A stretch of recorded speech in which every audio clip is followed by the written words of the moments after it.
జగిత్యాల జిల్లా కలెక్టరేట్లోని ట్రెజరీ ఆఫీసులో ఏసీబీ అధికారులకు చిక్కాడు సీనియర్ అకౌంటెంట్. ఓ వ్యక్తికి శాంక్షన్ చేసిన డబ్బులకు ప్రతిఫలంగా లంచం ఇవ్వాలని డిమాండ్ చేశాడు సీనియర్ అకౌంటెంట్ రఘు.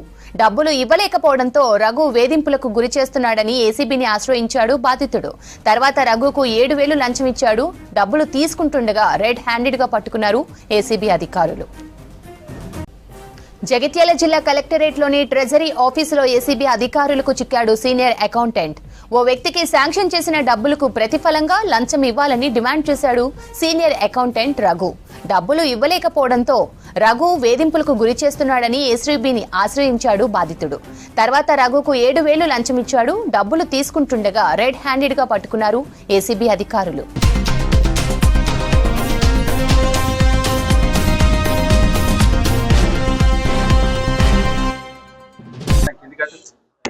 ఈ కలెక్టర్ కాంప్లెక్స్ లో జగిత్యాల డిటిఓ ఆఫీస్ లో పనిచేసే అరిగే రఘుకుమార్ గారు, సీనియర్ అకౌంటెంట్ గారు, ఒక ఉద్యోగి వద్ద ఆయనకు బిల్లు పాస్ చేసినందుకు ఆ అమౌంట్ ఆయనకి చెల్లించినందుకు గాను 7,000 రూపాయలు లంచము తీసుకుంటూ ఏసీబీకి పట్టుబడ్డారు.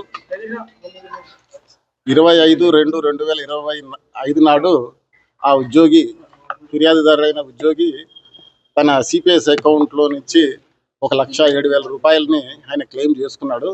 ఆ క్లెయిమ్ ప్రాసెస్ చేసినందుకు, అది చెల్లించినందుకు గాను ఆయన రివార్డుగా 7,000 రూపాయలు డిమాండ్ చేయడం జరిగింది.